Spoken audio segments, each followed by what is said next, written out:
Esta mañana continuamos con nuestra serie de la santificación. Hemos visto a lo largo de estos capítulos la importancia de la doctrina de la santificación como un distintivo de todos aquellos que han sido llamados a la fe salvadora.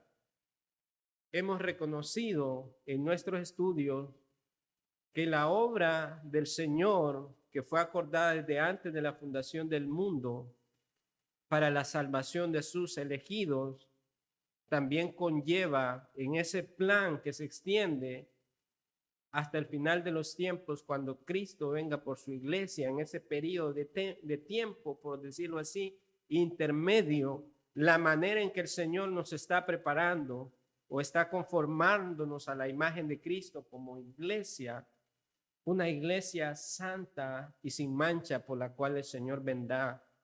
El medio que Dios utiliza es la santificación. La santificación nos lleva cada día a parecernos al Señor Jesucristo, a aborrecer nuestro pecado, a menospreciar el pecado para amar más al Señor. Ese es el propósito del medio de la santificación, y solamente aquellos que han sido regenerados pueden tener este afecto o este deseo por ser semejante a Cristo. El resto, la masa de la humanidad fuera de Cristo, no quieren a Dios, no aman a Dios.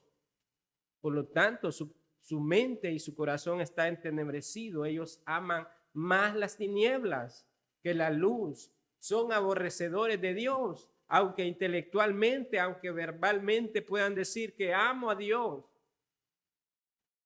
Otros pueden decir por ahí, solo Dios puede juzgarme sin temor alguno, porque si Dios puede juzgarte, ciertamente Él lo hará y de la manera justa y perfecta. Así que por buenas palabras que los hombres o pensamientos buenos que tengan acerca de Dios, no significa que estos agradan a Dios, que estos aman a Dios, porque sus vidas manifiestan lo contrario. Les gusta estar en una vida de pecado, les gusta ser desobediente a los mandamientos de Dios. La santificación, hermanos, es pertinente al pueblo elegido de Dios como el medio para conformarse a Cristo.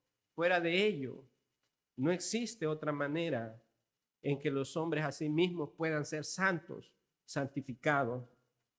En nuestro estudio de esta mañana vamos a ver el tema del motivo de la santificación y lo vamos a desarrollar en 3 puntos. En primer lugar, vamos a definir cuál es la causa o más bien cuál es el causante de la santificación en los creyentes.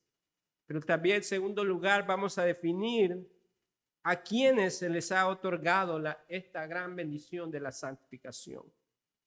En tercer lugar, cómo es la manera en que somos motivados en nuestra santificación. Son los 3 puntos que vamos a desarrollar en nuestro estudio.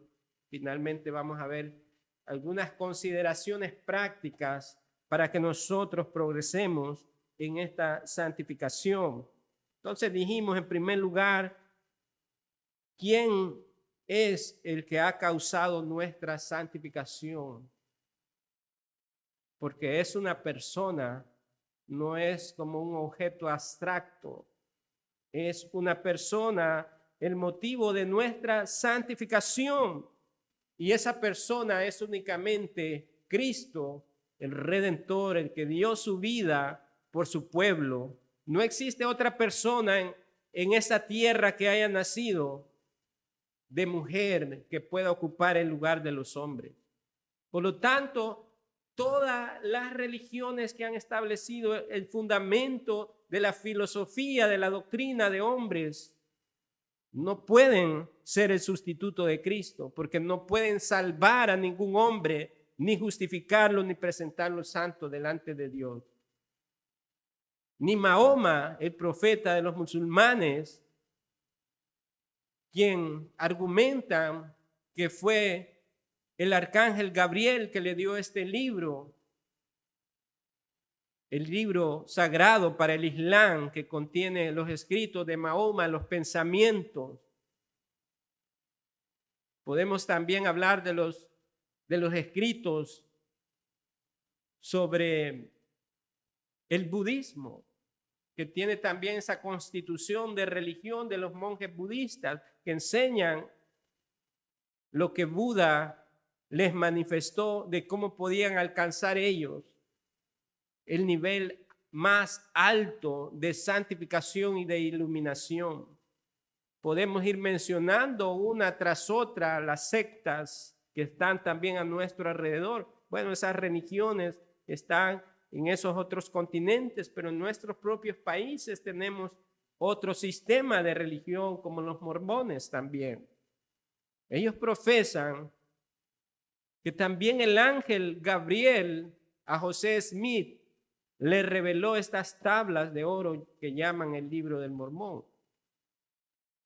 Y entonces tienen una constitución ahí en su doctrina que son contrarias a las escrituras, añaden a las escrituras otra revelación.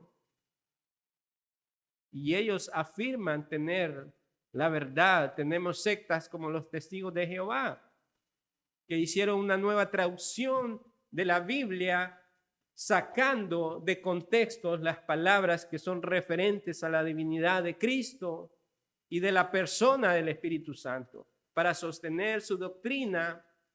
Y también afirman que los que serán elegidos para esta salvación y esta santificación son los 144,000, que lo menciona en el libro de Apocalipsis. De manera que vemos que cada secta o religión en el mundo sea asociada en algunos términos a algunos aspectos cristológicos o de la doctrina de Dios, del Espíritu Santo, pero trastocada a lo meramente interpretativo de la mente humana. Ninguna persona de estas puede sostener la vida de una comunidad en la fe y en su santificación. Ya el libro de los Hechos y la predicación de los apóstoles nos anuncia que solamente en Cristo hay salvación, que no hay otro camino, hermanos. No hay otro medio por el cual los hombres puedan ser salvos, sino solamente en Cristo. Y cuando sostenemos y afirmamos que Cristo es el único camino, la verdad y la vida, ahí es donde revolvemos todas las cosas en este mundo, cuando predicamos valientemente que Cristo es Dios encarnado y que dio su vida por nosotros. El mundo quiere callar el nombre de Jesucristo. En las escuelas se quiere prohibir el nombre de Jesucristo. Ahora en los gobiernos en Estados Unidos, que fue un país fundado bajo los principios de Dios, también quieren anular el nombre del Señor Jesucristo. En las canciones quieren anular el nombre del Señor Jesucristo para hacerlo más agradable a todos los grupos humanos. Pero no hay otra persona, mis hermanos, en el cual los hombres puedan ser salvos, porque Él es el único sustituto de este pueblo que fue elegido desde antes de la fundación del mundo. De manera que el único causante de nuestra santificación en esa salvación que ha sido dada a la humanidad a través de Cristo, solamente en Él encontramos un pueblo provisto de salvación, pero también de santidad. ¿Por qué? Porque este pueblo estaba desprovisto de esa santidad. No había ningún deseo de tenerla, aunque en ese decreto eterno de Dios había determinado quiénes habían de ser salvos. Sin embargo, hubo un tiempo pasado para nosotros que no amábamos a Dios, que estábamos desprovistos de esta santificación y nuestro estado era igual que toda la raza humana caída en Adán. muertos en nuestros delitos y pecados. No teníamos poder, afecto alguno para amar la ley de Dios, pues más bien huíamos de Dios. Pero en este decreto eterno de Dios, el Padre, al enviar a su Hijo para la salvación de su pueblo, contenía también la causa de nuestra santificación. El deseo, el afecto, porque el hombre amara nuevamente los mandamientos de Dios y la ley de Dios, por lo cual Dios había puesto a Adán en Edén para amarle, para glorificarle, para obedecerle, pero que todo se vino abajo con la desobediencia de los hombres. Y todos los hombres caímos en Adán, pero en Cristo, Él fue la causa de nuestra redención, el instrumento de nuestra salvación, pero también nos ha dado esta santificación, un sincero amor a Dios y un verdadero placer en andar en sus caminos.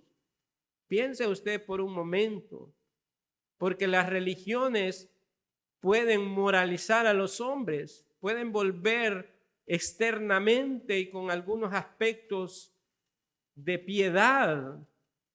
Las religiones basadas en el logro humano tienen esta característica, que hacen alarde de sus obras, de cuánto dan, de cuánto caritativos son a las demás personas, de cuán misericordiosos pueden ser con otros, a tal grado que pueden compararse con los cristianos y dicen, yo hago más obras que este que dice que es cristiano.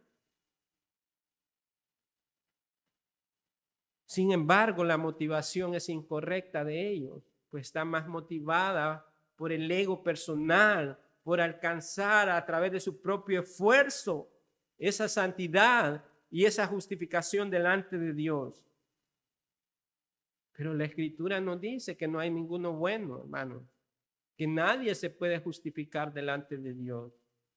Solamente a través de Cristo podemos presentarnos, a través de Él, a través de su justificación, de su redención, es que Dios el Padre nos ve a nosotros como si viera a su propio Hijo. Así que esto, como consecuencia de la salvación que hemos recibido, de nuestra redención, de nuestra justificación, nos ha dado también este medio de la santificación.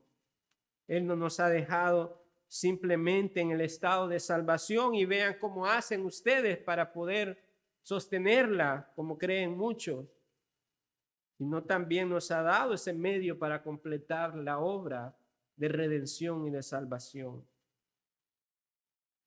La gran importancia de la santificación y el lugar que ocupa en la dispensación de la gracia en este periodo hasta que el Señor vuelva. ¿Cómo entonces se ve esto, hermanos? ¿Cómo se ve esta obra, este motivo de la santificación? Y lo vamos a ver de la manera siguiente, porque es la meta de nuestra elección eterna. Hemos estado mencionando que desde antes de la fundación del mundo, en su decreto eterno, en su libre elección, Dios determinó salvar a un grupo dentro de la raza humana caída de todas las edades y siglos hasta que el Señor venga. Ha sido una elección eterna. Eso lo vemos en el libro de Efesios, en el capítulo 1, que fue el puro afecto de su voluntad. La libre gracia sin ser coaccionado, porque la criatura ni siquiera existía. No es que Dios vio en el túnel del tiempo para ver quién iba a recibir a su Hijo y determinar la salvación. No es la elección del hombre, sino que es la elección de Dios por pura gracia y misericordia. Nosotros no sostenemos una doble predestinación. La doble predestinación también afirma que Dios determinó o eligió condenar al resto de la humanidad. Lo que sostenemos nosotros es que Dios pasó por alto a aquellos de la raza humana que serían condenados, pero Dios no condenará, porque el argumento se presenta y dicen, ¿cómo Dios va a condenar a las personas?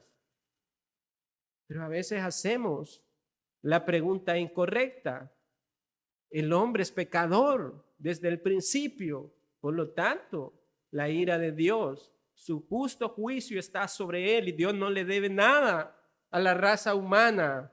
Sin embargo, su gracia y su misericordia determinó en ese plan redentivo salvar a unos y pasar por alto a otros. Esa es la elección eterna, que fuimos elegidos en Cristo desde antes de la fundación del mundo. También nos dio una promesa que es sustancial, es concreta.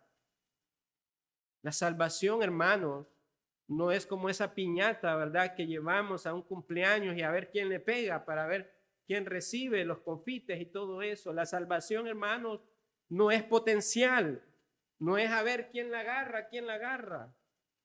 La salvación es eficaz porque cada gota de la sangre del Cordero de Dios derramada en la cruz del Calvario fue por sus elegidos de tal manera que ninguno de ellos se perderá, nos dice el Evangelio de Juan. Es sustancial la promesa de Dios, es concreta. Y también una bendición particular del pacto de la gracia, porque en ese pacto de gracia que lo vemos desarrollado, revelado en el Nuevo Testamento, hay un sello. Ese pacto de gracia fue sellado con la sangre de Cristo, mis hermanos.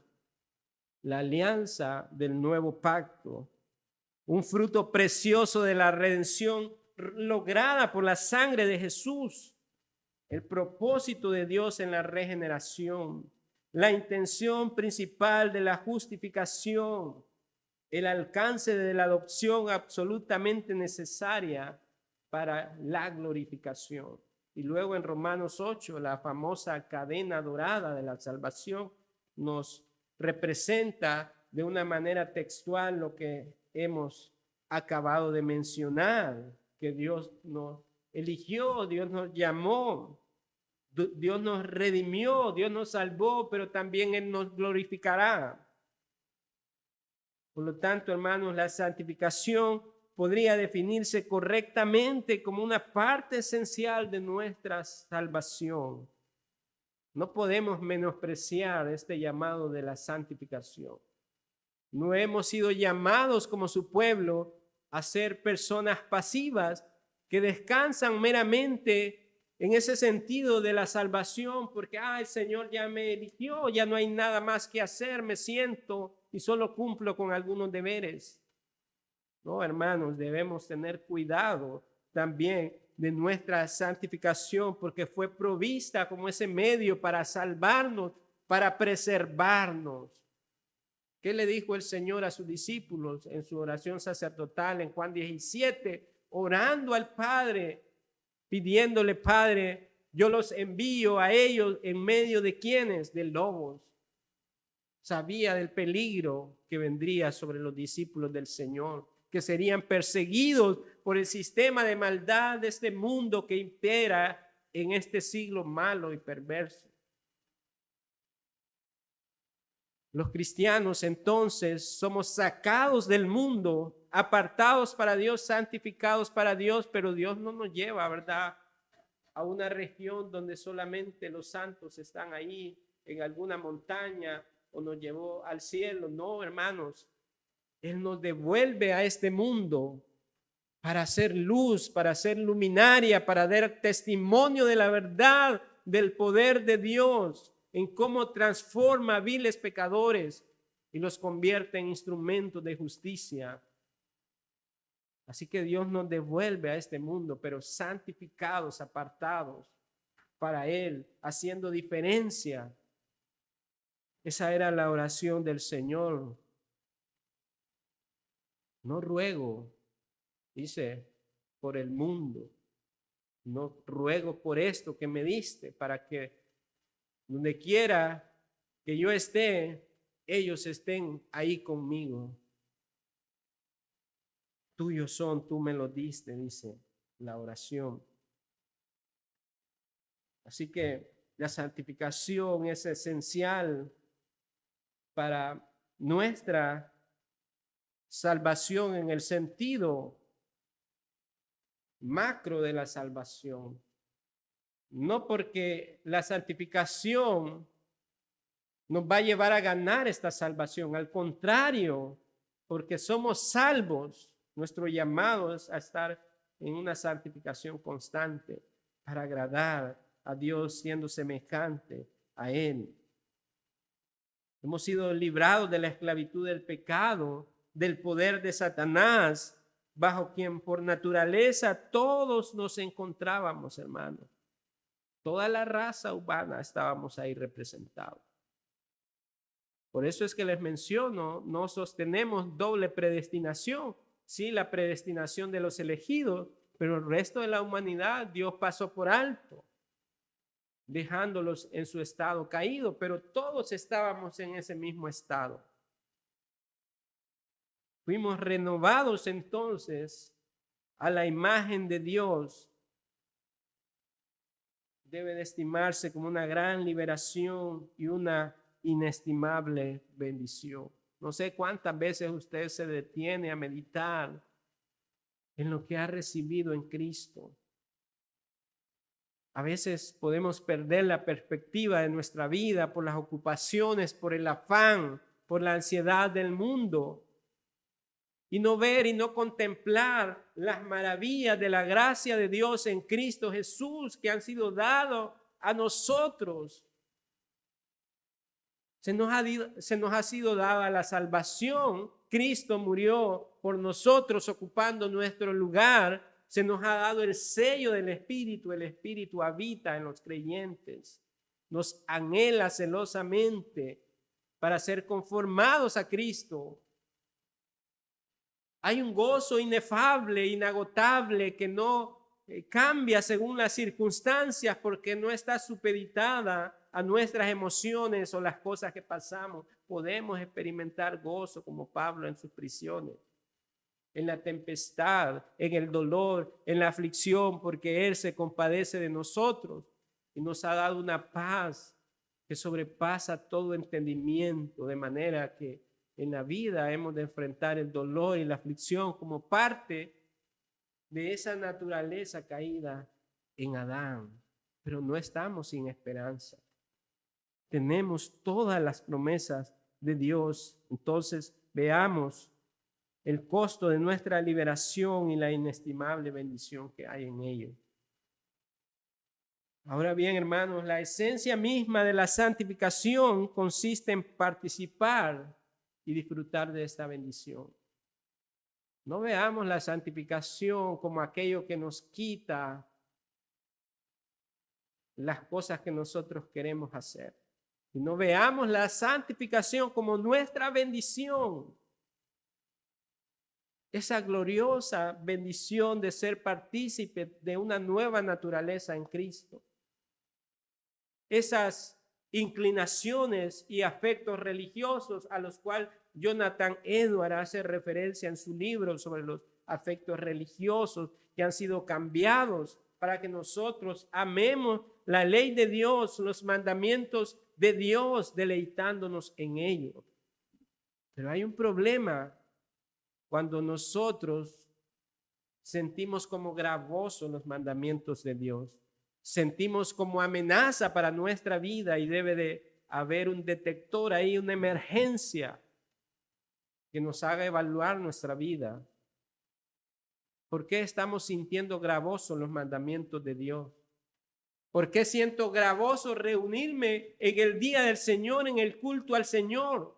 Si es un mandamiento que Él nos ha dado para nuestro beneficio y nuestra alma, y tú piensas, otro domingo más y tengo que ir hasta allá, y luego que se pasan de las 12 del mediodía y luego que dicen que hay que venir a las 4 al culto de oración. Entonces empezamos a ver los mandamientos, las responsabilidades nuestras como algo gravoso y cansado, pero que más bien nos han sido dadas para nuestra bendición y para nuestro deleite, hermano.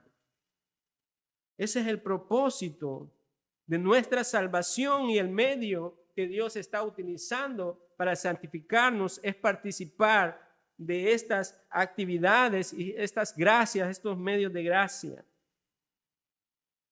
De hecho, la palabra se usa para referirse a esa palabra de gracia divina, por la cual los que son llamados y justificados son renovados a la imagen de Dios.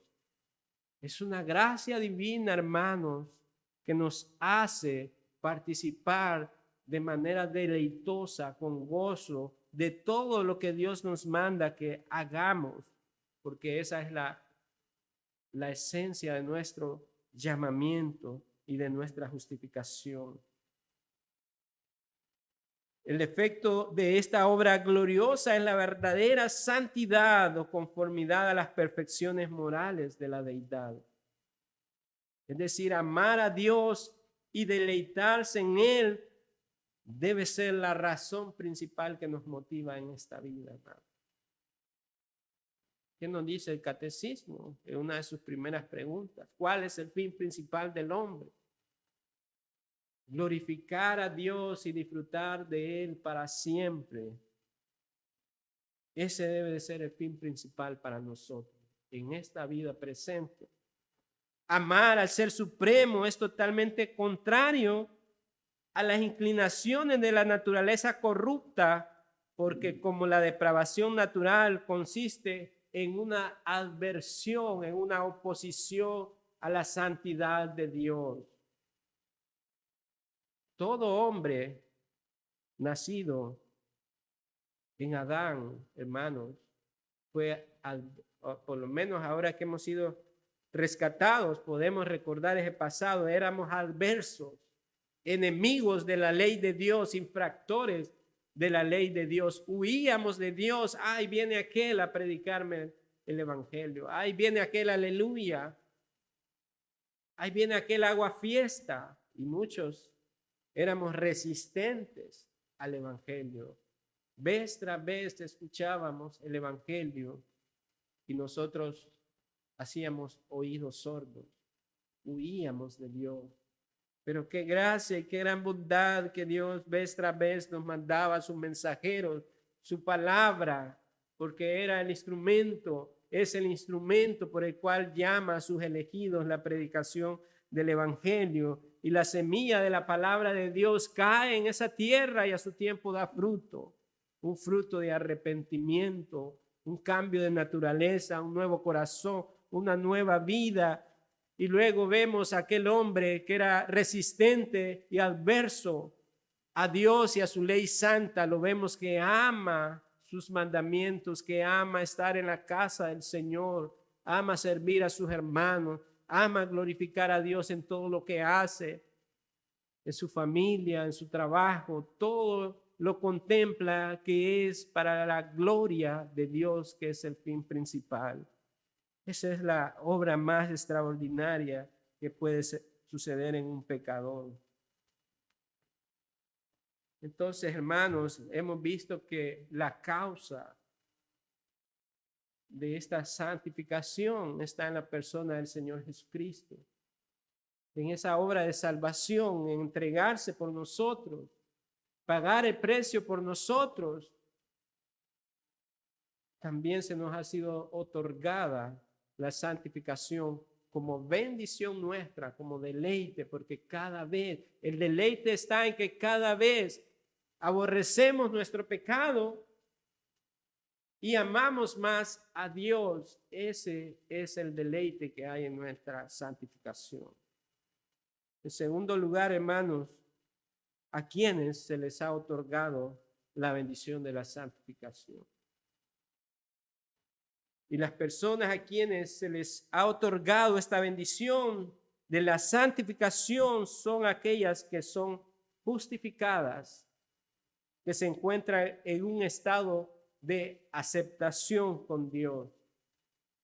Una de las características del saludo introductorio de Pablo a las iglesias es que da estos distintivos a estos grupos de hermanos constituidos como iglesia, que los llama los santificados en el Señor Jesucristo. esa santificación está conectada a la persona de Cristo. No dice los santificados en Mahoma, los santificados en Buda, los santificados en el sumo pontífice de Roma. La Escritura nos afirma vez tras vez que la santificación, la justificación, la redención está por medio de Cristo, quien ha sido nuestro sustituto para pagar la deuda que nadie podía pagar. Así que solamente aquellos que han sido aceptos en Dios, en el amado, son justificados y se les ha otorgado esta bendición de la santificación. Concerniente a ello está escrito en, creo que es Hechos 10:16 o Hebreos 10:16, nos dice la Escritura: pondré mis leyes, citando al Antiguo Testamento, al profeta Jeremías, pondré mis leyes en sus corazones y en sus mentes las escribiré. Esta profecía estaba apuntando cuando esa obra fuese consumada por el pueblo elegido de Dios, que fue la persona de Cristo. Cristo fue quien cumplió la ley de manera perfecta, porque el hombre no la pudo cumplir. Cristo es el sustituto por nosotros, por lo cual ganó estos derechos para su pueblo. Y Dios había dicho que pondría sus leyes en sus corazones y en sus mentes las escribiré. La bendición aquí enunciada y el favor aquí prometido son que el amor a Dios y que deleitarse en su ley y sus caminos son implantados en el corazón de todos los regenerados. ¿De dónde provienen estos afectos, hermanos? De que Dios puso en el creyente sus leyes en su corazón. De que Dios puso sus leyes en sus mentes. No solamente como un conocimiento intelectual, sino un conocimiento que transforma por dentro el corazón y la mente. No lo podemos ver. Podemos ver nuestro exterior y por eso las personas pueden hacer acciones externas que tienden a confundirlas con esta piedad. Pero la verdadera piedad y los verdaderos afectos transformadores solamente vienen del Señor, operando por su Espíritu en la vida de los regenerados.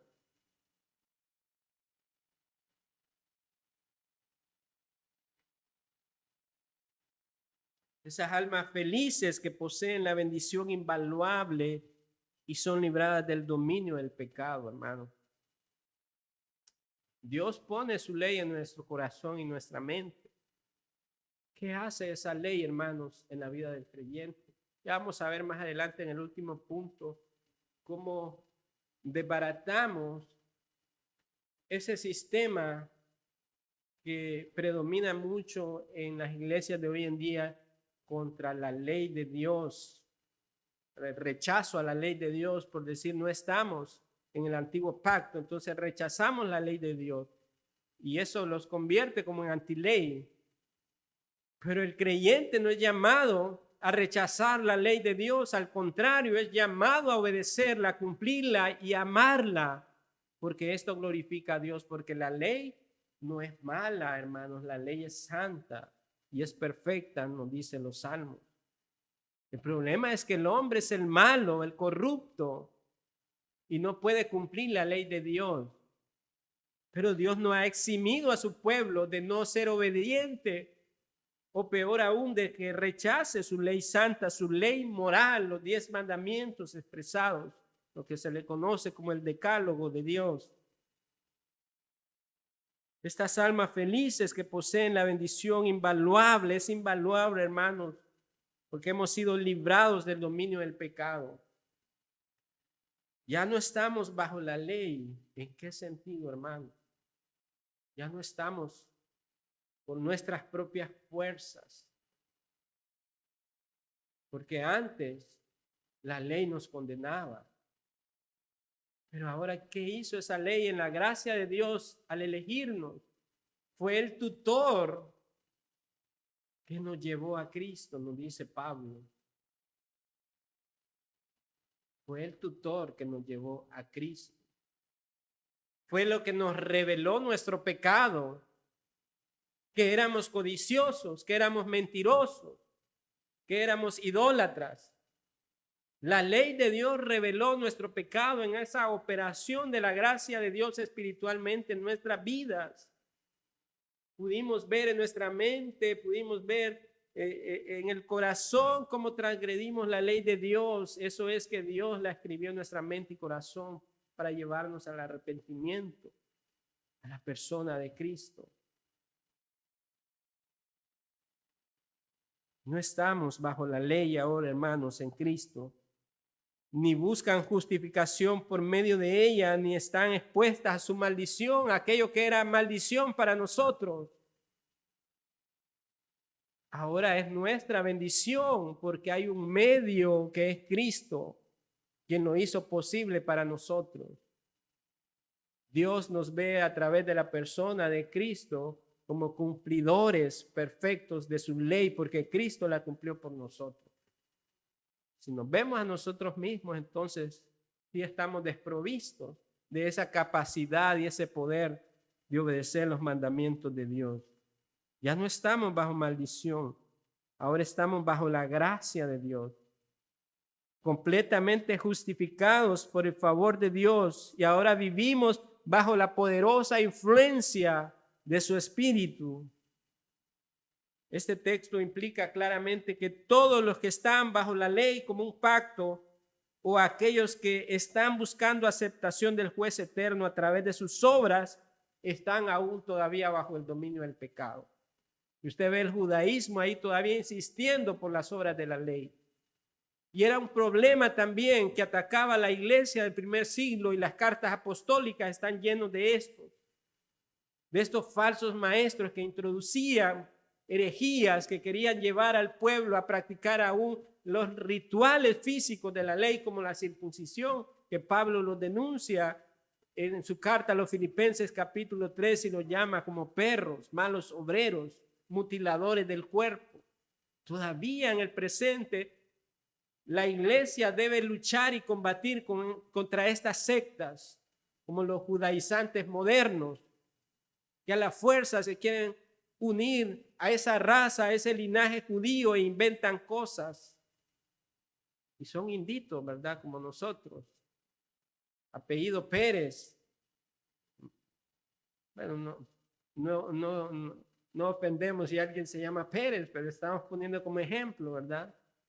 Es una ridiculez eso, pretender hacer una conexión de un linaje, cuando nunca se trató de algo físico. El Señor Jesús también insistió, no son israelitas los que lo son en la carne, porque eran muy orgullosos, ¿verdad? Nosotros somos descendientes de nuestro padre Abraham.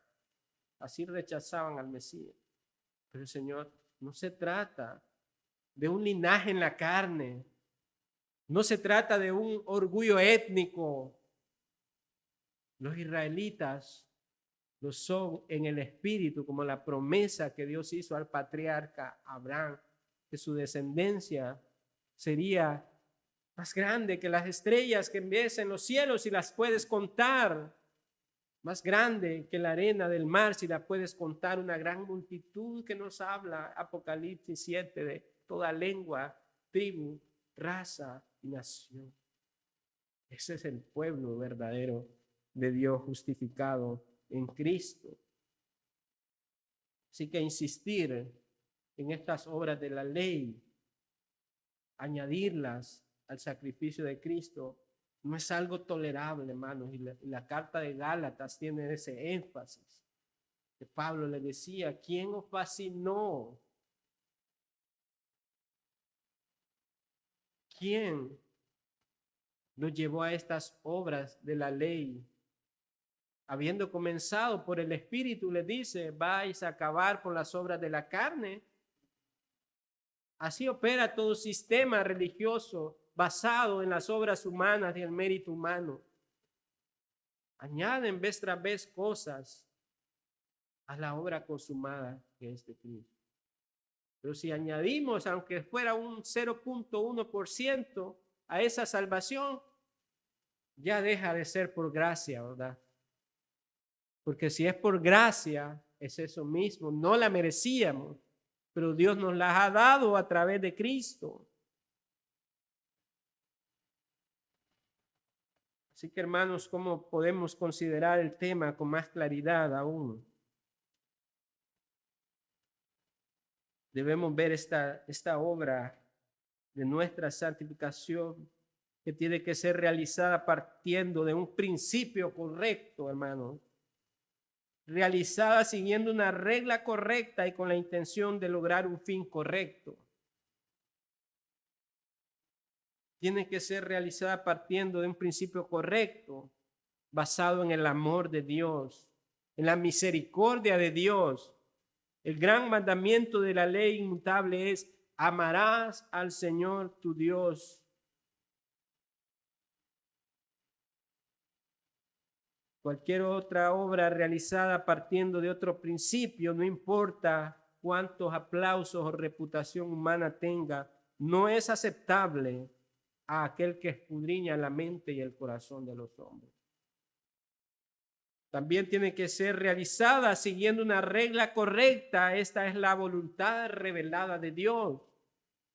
Es por eso que Pablo condenó todo intento de obra humana, porque socavaba la obra consumada y perfecta de Cristo.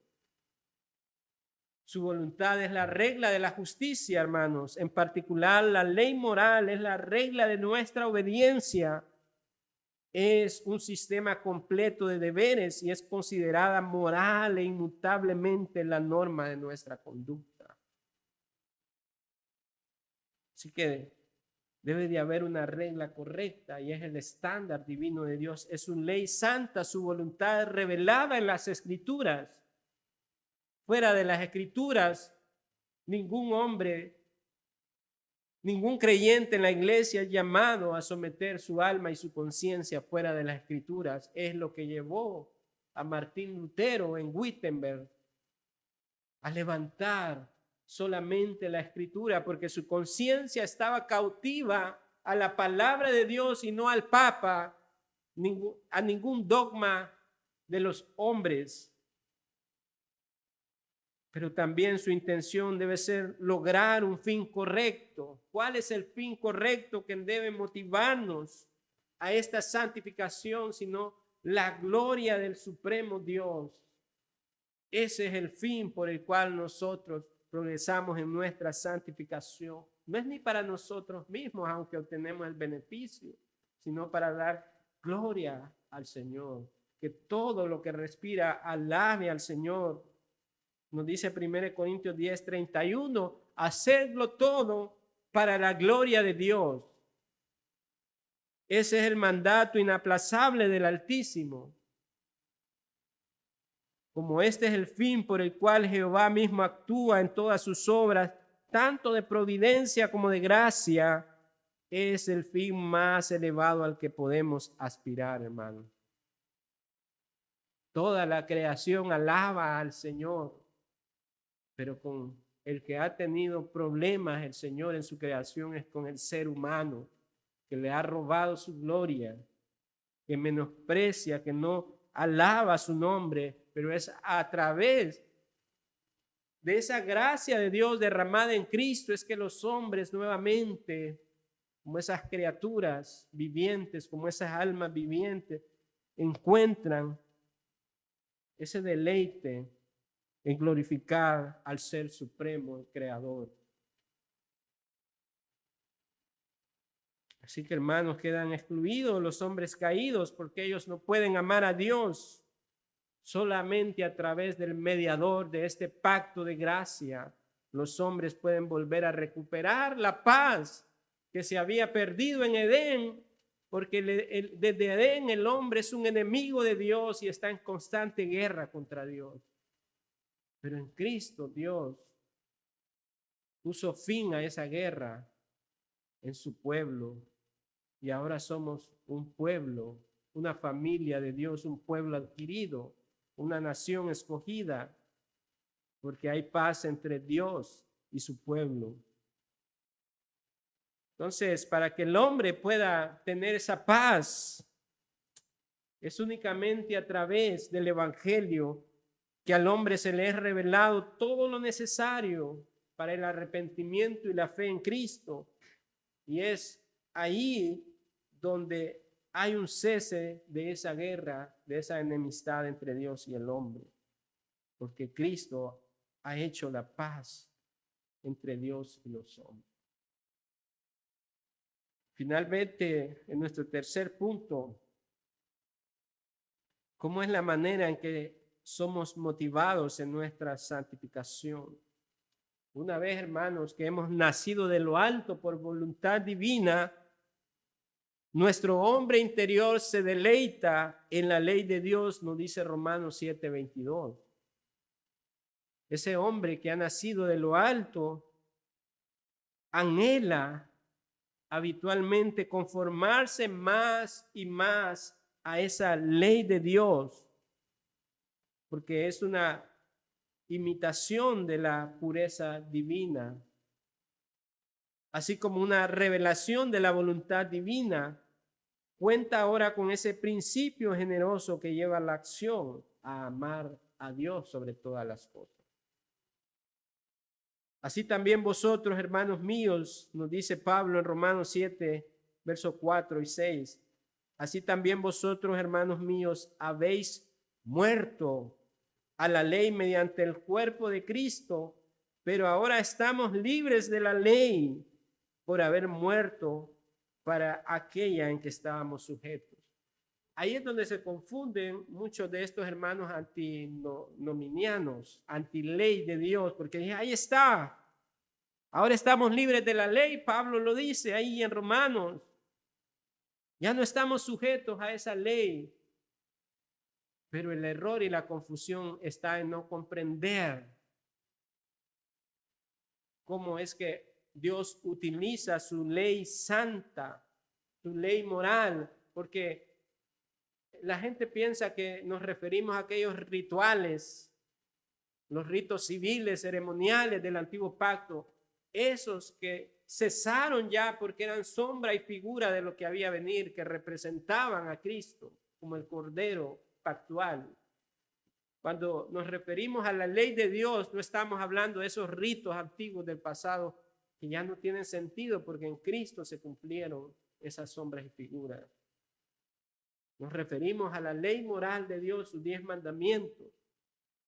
Y no solamente 9 mandamientos, porque entonces dice, bueno, pero ya esa del reposo, del día de reposo, el día del Señor, ya ese ya no, ese era para el antiguo Israel. No podemos ni tenemos ningún derecho de estar diciendo cuántos mandamientos, si son 5 o 6 lo que hemos de obedecer, porque los 10 mandamientos reflejan el carácter de Dios, su voluntad para su pueblo. Y los 10 mandamientos, por lo tanto, son pertinentes para ser obedecidos, tanto aquellos que nos mandan a dar una adoración exclusiva a Dios en los primeros 3 mandamientos, a no tener ídolos delante de nosotros, a no tomar el nombre de Dios en vano, pero también el día del Señor, el día de reposo, es exclusivo para Dios. No tenemos derecho alguno de menospreciarlo. 6 días trabajarás y al 7º descansarás. Y luego el asunto del cambio del día del Señor de un sábado a un domingo ya se ha enseñado de manera frecuente de que en la nueva creación en Cristo la iglesia celebró y miró el domingo como el día del Señor y las escrituras en el Nuevo Testamento hacen referencia que los creyentes se reunían cada domingo para adorar al Señor. Así que celebramos esta nueva creación en Cristo. Ya no es la antigua creación en el antiguo pacto, una nueva creación en Cristo, y celebramos la victoria del Señor cada domingo. Cristo ha resucitado, primicias de su pueblo, y venimos a adorar al Señor y a deleitarnos en obedecer sus mandamientos. Con estas palabras extraordinarias, el creyente es descrito como muerto a la ley y la ley muerta para él. Lo que esto significa es que la ley ya no ejerce poder sobre el creyente para exigir obediencia como la condición para tener vida, ni para proferir amenazas contra alguien que es desobediente. En el antiguo pacto, que es conocido el pacto de obra, ¿verdad? Que tenían que obedecer al pie de la letra estos mandamientos. Y pues el hombre no podía cumplir. Pero Dios se proveyó de todos estos sistemas rituales del pasado, del derramamiento de sangre de los animales, y todo este templo que fue construido fue con el propósito de cubrir los pecados de su pueblo, porque el hombre no podía cumplir de manera perfecta la ley de Dios, más bien lo condenaba. A esto se está refiriendo en esos términos que acabamos de leer. Pero ahora Pablo lo ve desde otra perspectiva en Cristo. Nosotros ya hemos muerto a esa manera, a esa antiguo pacto de obras, porque estamos bajo un mejor pacto, mejores promesas. Ya no estamos solos. Cristo es nuestro representante.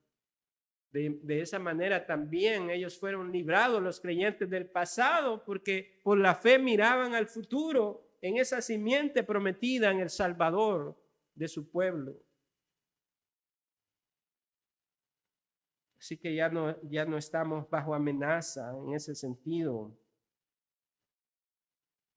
Así como un esposo muerto no puede exigir obediencia a una esposa viva, ni por desobediencia amenazarla con castigos, porque aunque la ley como pacto no puede demandar nada de los que están en Cristo Jesús, sigue vigente como norma de conducta. Ahí está la diferencia.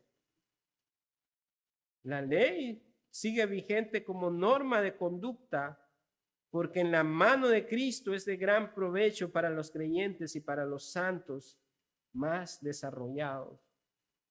¿En qué la ley santa de Dios, la ley moral de Dios nos beneficia para nuestra santificación? Porque son las señales de advertencia para nuestra vida, para preservarnos.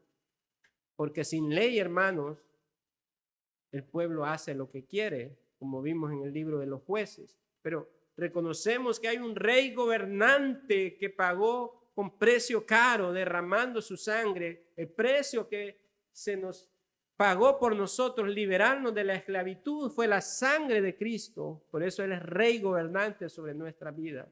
Pero todo rey tiene sus leyes a ser obedecidas. Si no, no estamos sometidos bajo ese rey gobernante. Por eso la salvación sin el señorío es contradictorio, hermano. Cristo es nuestro Salvador, pero también es nuestro Señor, Rey y amo. Y debemos obedecer la ley santa de Dios. Así que la ley son esas señales de advertencia. Miramos a la ley de Dios. No matarás, no mentirás, no tomarás el nombre de Dios en vano. Que se nos manda a reunirnos en el día del Señor.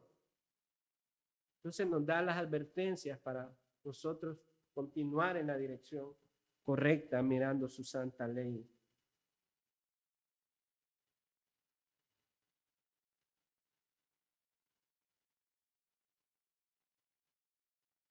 Si acaso algún descendiente auténtico de los antiguos fariseos objeta que por querer alcanzar santidad la ley queda abrogada, tenemos pronta respuesta. En ninguna manera, decimos, sino que confirmamos la ley, como nos dice Romanos 3:31, tanto por la doctrina como el principio que rige a la fe. Por la doctrina de la fe, porque enseñamos que no hay salvación para ningún hijo de los hombres sin el cumplimiento perfecto de todos sus justos requisitos. ¿Qué quiere decir esto? Sino que porque aunque la salvación es por gracia a través de Cristo, no significa que seamos personas sin ley, lo que hemos estado mencionando. No es que por obedecer los mandamientos de Dios vamos a ser salvos, eso lo debemos de tener claro. Somos salvos por gracia únicamente en Cristo, ahí está nuestra salvación. Pero decimos que Dios nos ha mandado también a obedecer la ley de Dios. ¿Cómo alguien expresará salvación si desprecia la ley de Dios? ¿Salvación de qué? ¿Bajo qué señorío? ¿Qué obediencia hay si menospreciamos las leyes y preceptos de Dios?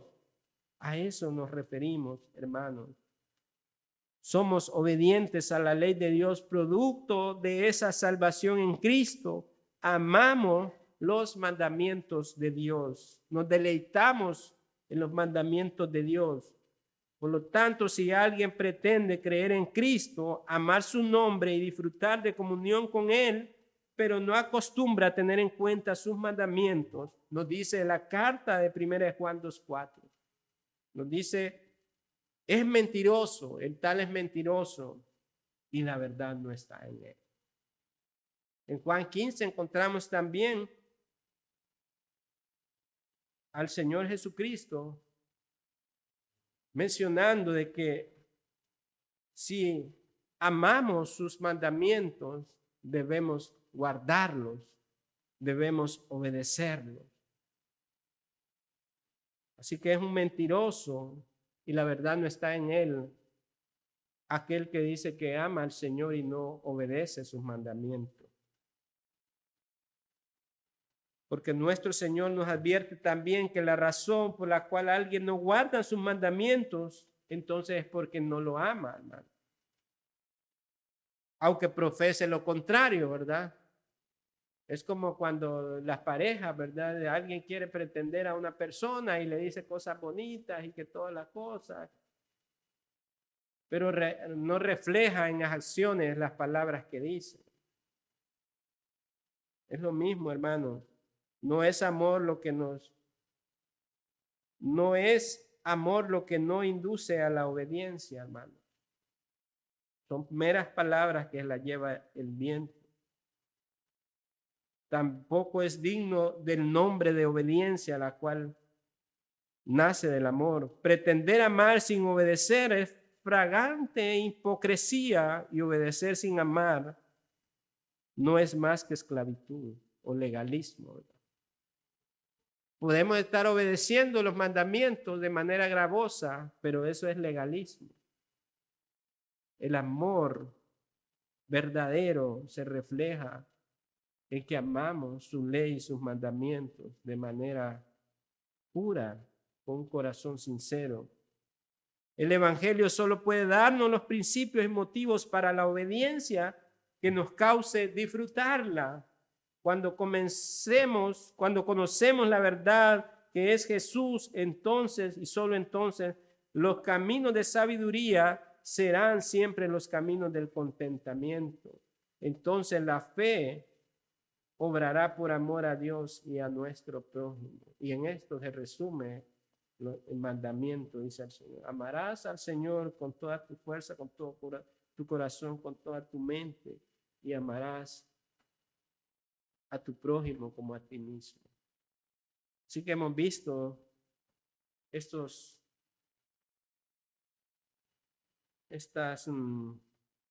tres motivos que llevan a cabo nuestra santificación. Dijimos, en primer lugar, que quién es la causa de nuestra santificación, y vimos que es la persona de Cristo únicamente, que se nos ha otorgado esa bendición.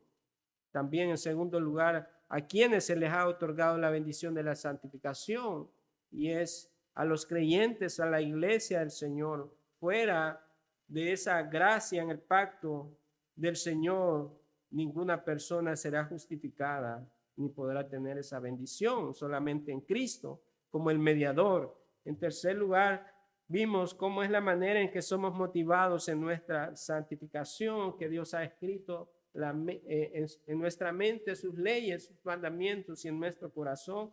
Nos ha dado el poder en la regeneración para obedecer y amar sus mandamientos. Vemos a la ley de Dios también como la manera en que nos protege, nos preserva en las advertencias, pero con abundante amor nos deleitamos en obedecerle porque Él es nuestro Rey gobernante.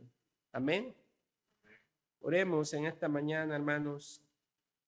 Gracias, Señor, por este tiempo de estudio que de manera abundante hemos visto sobre la santificación. Gracias, y solamente podemos darte esas expresiones de adoración y alabanza porque todo reside en Cristo como nuestro sustituto, como nuestro garante, y ha sido sellada por la promesa del Espíritu Santo que habita la iglesia, Señor. Que este estudio nos motive, Señor, a anhelar parecernos más a ti, Señor. Ese es el fruto verdadero del arrepentimiento, de la regeneración. Que amamos tu ley, Señor, y que nos afligimos y somos entristecidos cuando te deshonramos, quebrantando tus mandamientos. Pero, Señor, qué maravilloso es saber que tenemos también un abogado, un intercesor que vela por nuestra progreso de santificación, porque ora de día y de noche, nos preserva del mal y nos anima hasta el día final, donde recibamos todas las promesas consumadas en ti, Señor. En el nombre de Jesucristo oramos en esta mañana. Amén. Amén.